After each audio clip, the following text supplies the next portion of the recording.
alegrar, vê que tu vem te alegrar, vê que tu da cria vai crescer, não vê que tu da cria vai crescer, não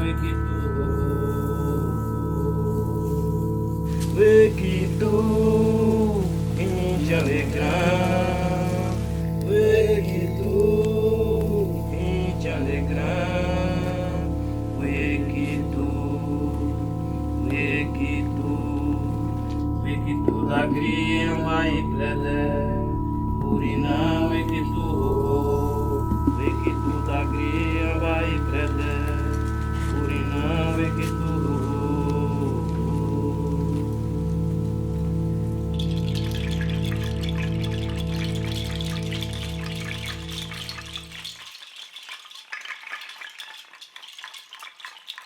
A maioria das pessoas, né, pode pensar que cerâmica é feita só do barro, né?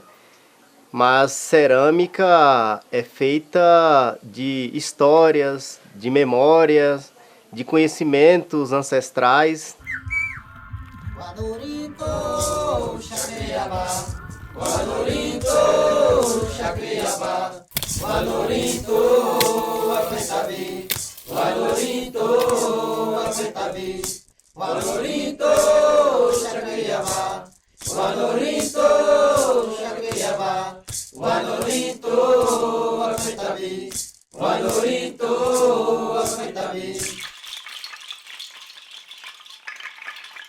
O município de São João das Missões fica no norte do estado de Minas Gerais, né, já bem no limite com o sul da Bahia. A gente fica às margens esquerdas do Rio São Francisco, a quase 800 quilômetros da capital, né? O povo indígena Xacriabá está distribuído em aproximadamente 40 aldeias dentro do território, né?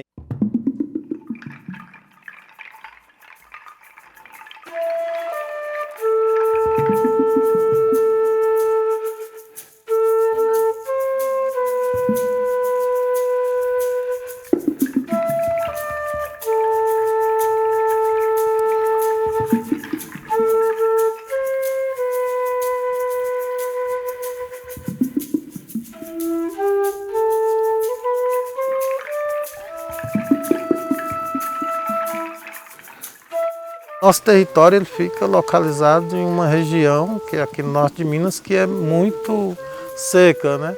A chuva que hoje chove já não é suficiente para o nosso povo produzir, para sobreviver.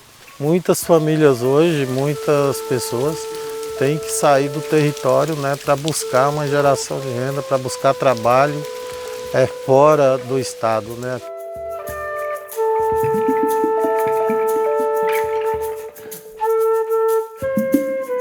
Eu faço cerâmica porque desde criança a cerâmica foi muito presente, né, na minha vida. Eu cresci vendo minha mãe fazendo as peças, né? A minha mãe, quando criança, aprendeu também, né, com uma das tias, observando uma tia fazendo uma peça de cerâmica. Depois, quando eu me tornei professor aqui da minha aldeia, por escolha das lideranças e também aconselhado por eles, né, do papel do professor indígena de ter que fortalecer e retomar as práticas tradicionais do nosso povo. Além da minha mãe, né, eu fui conversar com outras pessoas mais velhas de várias aldeias aqui do território. A partir daí eu fui me despertando cada vez mais para a prática da cerâmica. À medida que eu ia aprendendo essas técnicas com essas pessoas de modelagem, eu fui também pensando em criar, por exemplo, as moringas, né, que eu tenho feito hoje, que eu faço com tampas de bichos, né. Cresci assim, num tempo que o povo tinha parado de fazer cerâmica aqui, né? Que acho que vocês sabem, que aqui teve um tempo que disse que ficou adormecido, né? Os povos começou a ver as coisas de fora, começou a comprar e deixar as coisas aqui que era de cerâmica. Aí eu só fazia teia dessas aí para cobrir casa, Ainda fazia poucas pessoas faziam pote, que era de armazenar água. E aí eu cresci vendo as peças de umas tias de pai que fazia.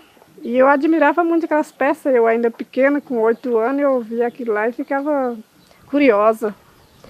E um dia eu vi uma prima fazendo um cavalo de barro. E onde eu morava, lá na aldeia Pindaíba, tinha muito barro. Aí eu ia para a fonte pegar água, eu trazia a lata de água na cabeça e vinha com um bolo de barro, modelando. Vários bichos eu modelava no caminho da fonte, chegava em casa, terminava, voltava de novo, pegar mais água, tornava a fazer mais, assim eu aprendi. Eu aprendi com o Ney e Dona Dalzira, depois que a mãe dele. Ney é meu esposo e quando a gente se casou, ele já era ceramista. Eu via ele, né, fazendo as peças, aí eu comecei a me aproximar do barro e sentir o barro, e o barro aos poucos foi me atraindo, criando as minhas próprias peças com o tempo. Meus meninos me ajudam nos acabamentos das peças. Por exemplo, na fase final aqui tem que passar o mucunã e eles sempre me ajudam. Além de ser ceramista, eu também sou condutora no Parque Nacional Cavernas do Peruaçu.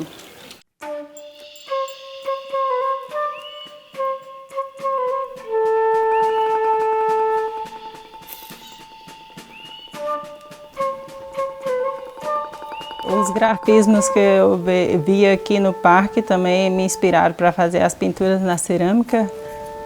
Algumas eu modifiquei, mas eu fiz bem parecidas. E também essas pinturas que eu faço nas peças, elas também dos grafismos que a gente já pinta no corpo. E os pigmentos são os mesmos que é das pinturas das cavernas. Os pigmentos natural, que é extraído do toar, e as cores que eles usaram aqui são as mesmas que também a gente usa nas peças, que é o óxido de ferro e o manganês.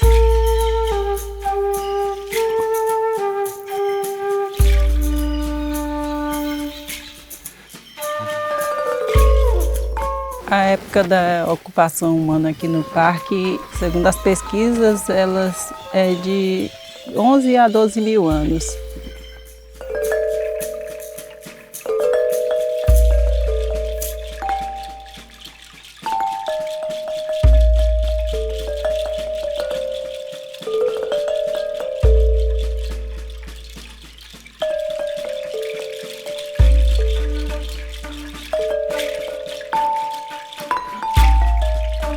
Dentro do nosso território de Jacriabá, tem vários artesãos.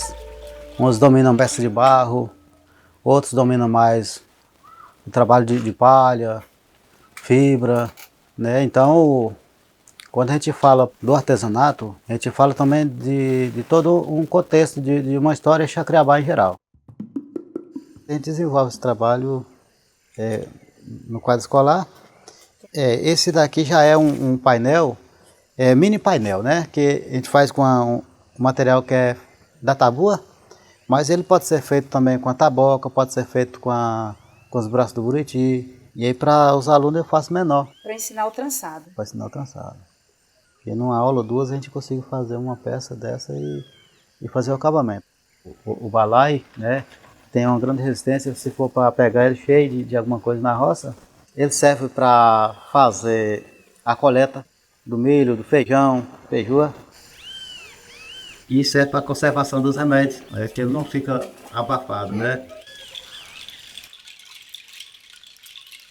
E aqui tem a oncinha, né? Essa aqui representa a onça sussarana, que é a oncinha mais menor. A peça que eu mais gosto é a moringa com tampa de onça, né? Muito por conta dessa nossa relação com a onça, né? Se vocês observarem, aqui vocês vão ver essa imagem da onça, essa figura da onça sendo representada de várias formas, né? A escultura de onça em madeira, em argila, né? E também desenhada, né? nas paredes ou até mesmo estampada em camisa, né? porque a onça ela é considerada a nossa avó cabocla, né? A protetora do povo Xacriabá. E ela mantém contato com muitas pessoas aqui, né, do nosso território, né? Com os pajés, com as pessoas mais velhas que às vezes reconhecem o chamado da onça, ou eles conseguem ouvir e identificar, e às vezes fala assim, ó, a avó cabocla tá chamando. Questões ela orienta e dá conselho, né? Então é uma protetora do povo, né? Ticapsedinha em quem, heia, heia, heio. Ticapsedinha em quem, heia, heia, heio. Ariantanto quasauré, heia, heia, heio. Ariantanto quasauré, heia, heia, heio. Todos esses elementos aí que a gente tem buscado trabalhar a retomada deles, seja essas práticas mais artísticas, seja espiritual, a língua, tem sido muito importante, né? Porque tudo isso contribui muito para essa afirmação cultural, né? Porque no passado isso foi muito política do governo de tentar enfraquecer as nossas práticas para depois dizer que a gente não tinha mais direito ao território, né? A nossa cultura, as nossas artes, os nossos artesanatos eram praticamente ocultos, né? Até mesmo porque os nossos povos eles foram obrigados a deixar, abandonar as suas culturas, né? Então, quando se trata hoje do artesanato, das nossas artes, ela também está vindo num processo de resgate, né? A cerâmica é uma delas que o Ney assumiu à frente aí, junto com as demais pessoas que têm trabalhado, que tinham conhecimento, né? E hoje, graças a Deus, a gente tem uma exposição grande já da cerâmica, né? Mas de todo tipo de artesanato, do colar, da pulseira, né?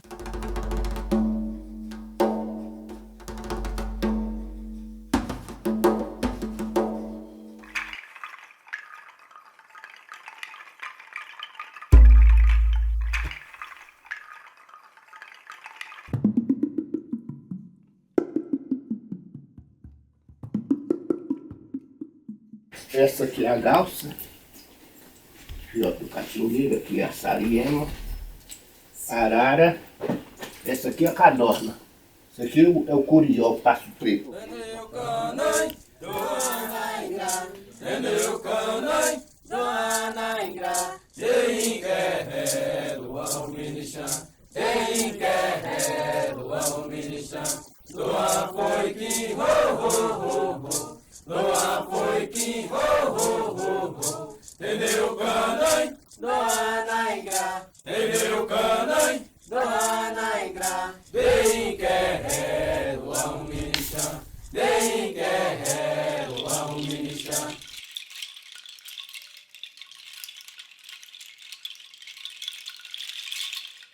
Quando chegou um certo tempo que foi obrigado a deixar de fazer as pinturas no nosso corpo, ficou adormecido por um longo tempo, mas aí essas práticas da pintura também era feito também nas peças de cerâmica. Era uma forma também de conservar a prática da nossa cultura, né, para não perder essa identidade, porque a pintura, o artesanato é também uma identidade nossa, né? Então isso só faz afirmar aquilo realmente o que a gente é. Ai, tomorim, canque amiua. Ai, tomorim, canque amiua. Ao pensar nessa retomada, eu comecei a pensar também nessas questões assim de como atrair de novo o interesse das pessoas pela cerâmica, né? O Ney, ele começou e foi muito bem. Ele tem que agradecer, né? Um cara que fez muita forma e já mandou muito para fora também. E aí ele tá indo muito bem e eu estou acompanhando a animação dele, trazendo pra gente e trocando experiência, tá muito bom. Eu faço cerâmica e é isso que eu gosto de fazer e eu sei da importância que isso tem para minha comunidade, para o meu povo, mas é importante também que essa arte nossa ela seja reconhecida e que ela alcance espaços que por muito tempo nos foram negados, né? Por exemplo, o espaço mesmo das galerias e dos museus, né? Ele, por muito tempo, não era espaço acessível para nós, né? Então, era uma certa elite que tinha o direito de ocupar esses espaços, né?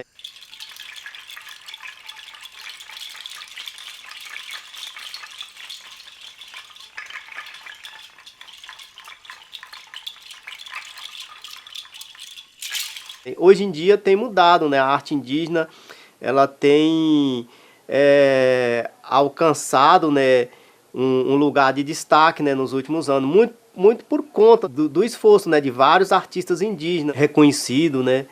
Por exemplo, o próprio Jaide Isbel, a Dayara Tucano, o Denilson Baniwa, né, que são e entre outros, né, que se eu for citar o nome aqui, tem uma lista imensa, né, de artistas indígenas que têm se lançado aí no mundo das artes, têm se colocado como artista, né, e falado dessa importância da gente se auto-identificar mesmo como artista, né. Eu mesmo, assim, quando eu comecei a fazer os meus objetos, eu não assinava nas minhas peças, né.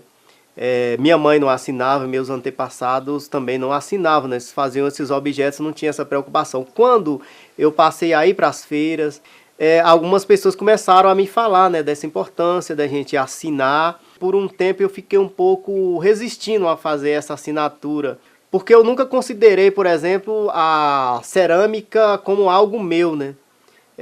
Então por isso que eu sempre falo cerâmica indígena Chacriabá, porque a cerâmica, ela não me pertence, né? Eu recebi dos meus antepassados, ela é uma coisa que é um conhecimento coletivo, né? Eu antes assinava Ney na peça, né? Só Ney.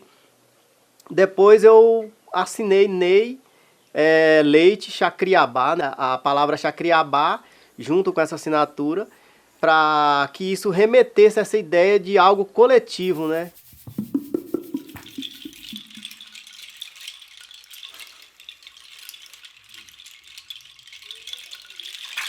O primeiro nome de Chacriabá é o nome de Aquencrencá, né? Povo verdadeiro de uma nação. Veio o primeiro sobrenome que foi Gomes de Oliveiras, veio outro sobrenome também que foi Seixas Ferro, e tem um terceiro nome de Chacriabá também que é Alves de Barro. Naquele tempo, nosso povo que não falava a palavra arte, né? E aí eles falavam alvo, né? E a identificação também, tanto pelo sobrenome, ela veio também das práticas que nosso povo fazia, que era um trabalho de cerâmica. E aí as pessoas que mais identificavam fazer o trabalho da prática com barro, né? Então era recebido o nome de Alves de Barros, né?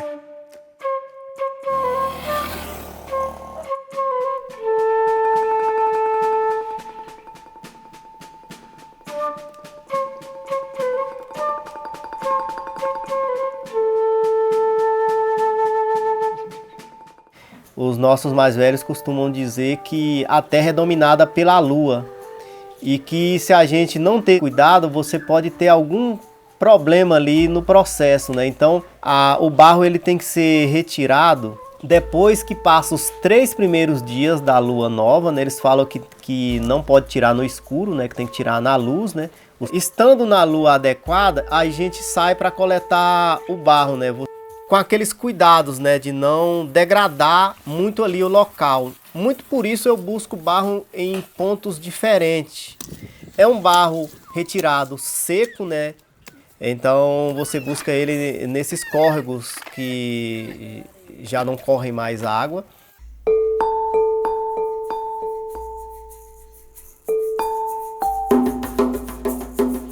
E aí depois que a gente busca o barro, a gente traz para o quintal e com um pedaço de madeira a gente soca ele, né? Você vai batendo esse barro para moer os grãos. E aí depois que moe ele, que soca, você peneira ele. Depois que você peneira o barro, a gente coloca ele para descansar. É importante que o barro descanse para ele ficar mais macio, né? Elástico, né? Você consegue modelar e ele não vai quebrar, não vai trincar. E pode guardar ele em sacos. Ele fica ali 2 semanas, meses guardado e curtindo, e ele vai ficando mais macio. Mas antigamente as pessoas cobriam com folhas de banana, né? Para ele não perder a umidade, né? Para ele, enquanto ele estivesse curtindo ali, para você modelar no dia seguinte, né? Então, depois que o barro descansa, aí a gente vai para modelagem, né? E tem várias técnicas de modelagem, né? Vários jeitos de fazer a peça.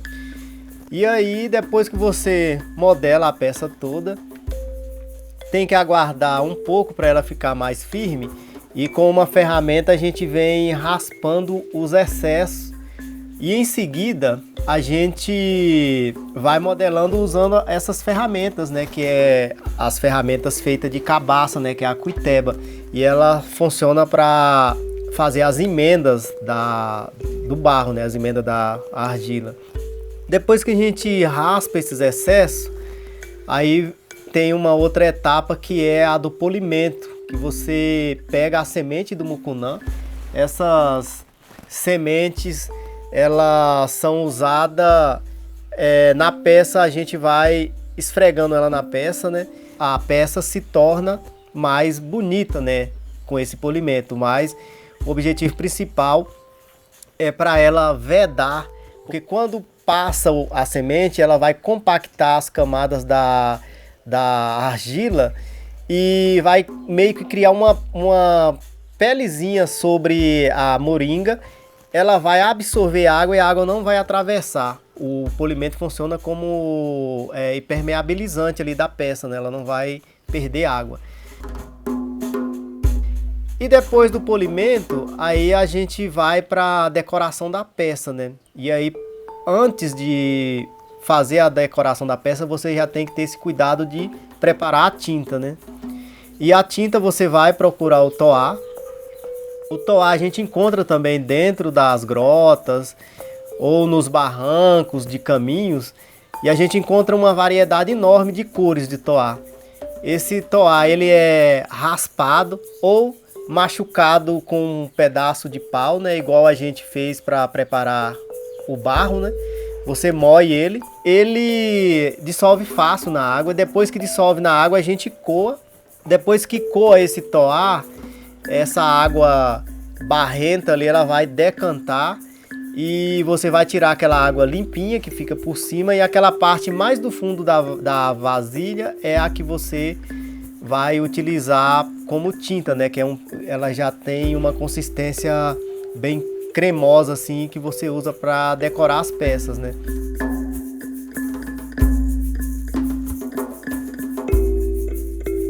Depois da pintura é que a gente faz a queima, né? Tem um forno que é o forno de crivo, né? Que ele foi introduzido pelos missionários há muitos anos, né? Há séculos atrás. E um outro forno que foi introduzido mais recente, né? Com um professor da Universidade Federal de São João del Rei, veio aqui no território e, detectando essa nossa dificuldade de conseguir lenha, né? Porque as pessoas usam lenha também para cozinhar os alimentos, a queima acabava se tornando também mais um concorrente ali pelas lenhas, né? E a gente não desmata para tirar a lenha, você aproveita as árvores, os troncos que você encontra por aí que já estão mortos, né? E aí ele trouxe a ideia de um forno de arco catenária, né? Que é esse forno que eu mais uso.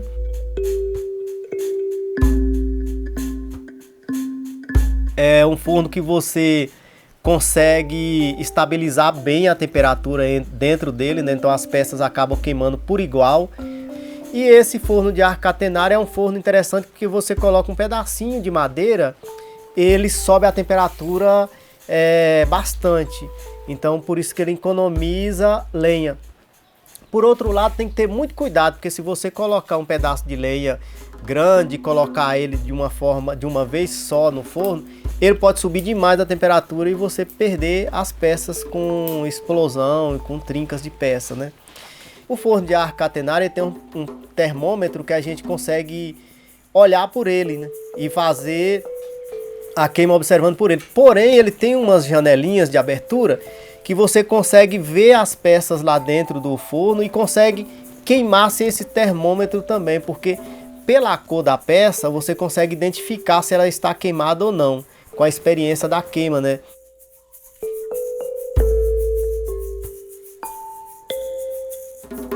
Tem a queima a céu aberto, que é uma queima tradicional, que foi uma queima recuperada por meio de pesquisa com as pessoas mais velhas, né? Conversando com os mais velhos, né? Eles me relataram dessa queima que fazia a céu aberto. Um desses senhores que me falou da queima, ele já tinha feito essa queima ajudando a sua avó quando ele era ainda muito jovem, né? Mas ele tinha esse conhecimento guardado na memória e ele me relatou, e eu conversei com mais pessoas que também sabia dessa queima e depois eu fiz o teste, fiz essa queima e funcionou. Então é uma das queimas que a gente faz, né? Que é uma queima própria nossa.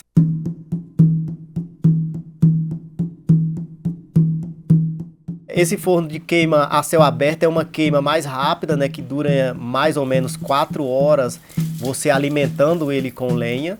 Você vai colocando um círculo de lenha leve, né? Para alentar a peça.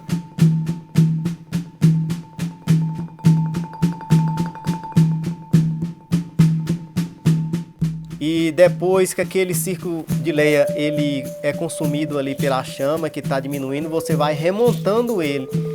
E as brasas ali que você vai remontando, ela vai caindo e vai cobrindo as peças. No final, você já pode jogar a lenha sobre as peças ali, junto com aquele amontoado de brasa, e forma uma grande fogueira em cima das peças. Pode parar a queima. 3 dias depois você consegue já desenfornar as peças. Não adianta ter pressa para fazer as peças e tirar rapidinho, porque a pressa, a impaciência não combina com cerâmica, com fazer cerâmica.